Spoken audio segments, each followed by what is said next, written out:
As protests keep raging on across the country, my next guest wants to make sure demonstrators stay safe. Oscar-winning actor Sean Penn's nonprofit organization CORE is planning to administer free COVID-19 tests at protests as coronavirus, of course, remains a threat. And Sean Penn is joining me now, co-founder of CORE, the community organized relief effort. Sean, thanks so much for being here. Let's talk about how essential you think it is that Americans taking part in these protests get tested for coronavirus. How concerned you are seeing the lack of social distancing, I mean, as one sees in these protests like that. And do you know if people are mostly wearing masks or not? Well, from what I've seen both on the street and watching media reports, it seems that the protest movement itself is actually on the higher side of responsibility in terms of masks. Of course, with the social distancing is a lot to be able to control for any individual in that group or for the group itself. And without protest, we don't have a democracy. So from our point of view, the best we can do is offer those protesters a service as they offer the country one.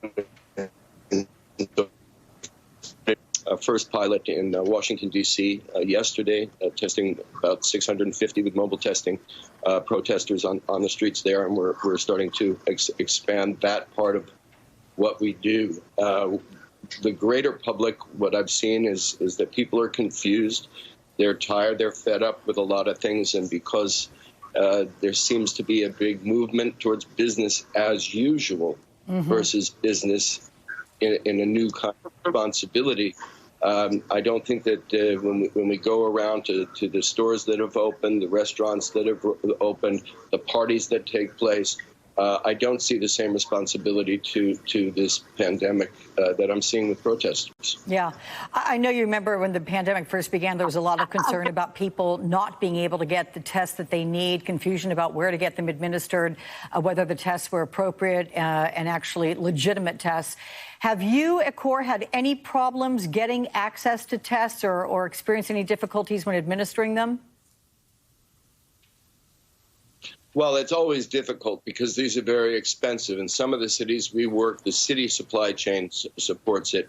In other cities, we have to purchase them ourselves. And then there's the question of the result, the period to notification of positive and negative. The tests we do, to be clear, are strictly the diagnostic tests. This is not to be confused with the antibody or serology test.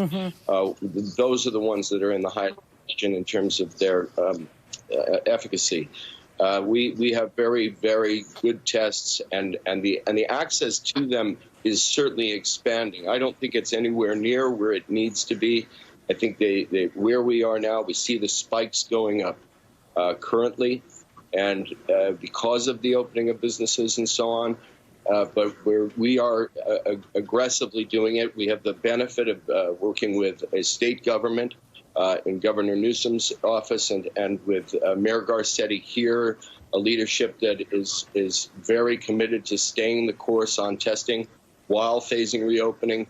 But that takes a lot of support and partnership with the population itself. And while the protests go on, while businesses open, it doesn't take too much here in Los Angeles, for example, to find one of our test sites.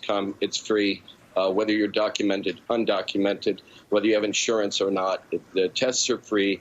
The tests have a very high efficacy rate, and we encourage people to come down and get tested. Yeah.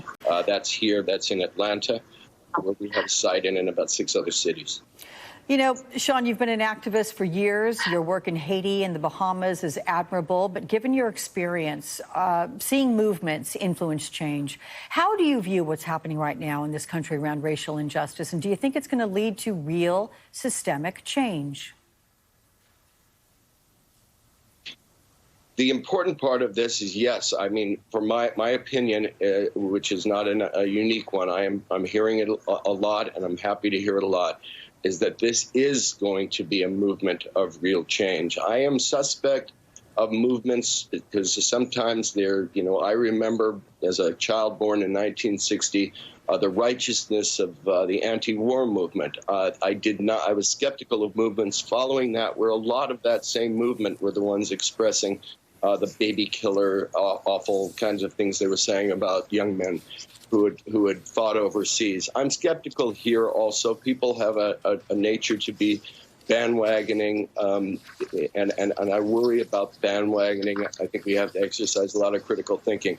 But 99.9% of what's happening is going to be 99% of its result. And I think the result is going to be a very different world where brutality, whether it be racial or just inherent in human beings, is going to be rewired increasingly out of our systems, and both institutionally, philosophically, and spiritually. Can I just ask you what went through your mind when you saw this latest victim, Rashard Brooks, in Atlanta on Friday night?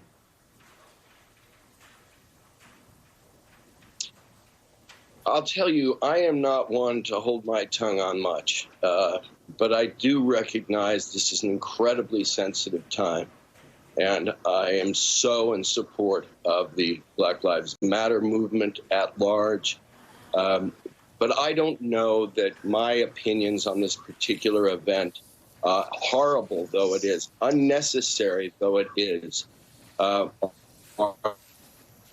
productive at this particular moment. As I said, I have an inclination towards certain kinds of skepticisms. I would not say that what I'm focused on in terms of the lightning rod of the murder of George Floyd, and this is a significant focal point of that which has been going on throughout my lifetime and long before it, in terms of treatment of people of color in this country and the assumption of impunity. This is part of what happens when a culture that does have brutality in it, you look at whether it's priesting or policing. Those are jobs that, while they can draw the best, can also draw the worst towards the brutalities, be they racial or otherwise. And I think the holistic sensibility that's coming out of this movement is the one that's going to move to overcome once and for all. Sean Penn, a man of many accomplishments, for this conversation, co-founder of CORE and activist. Sean, thanks so much for your time.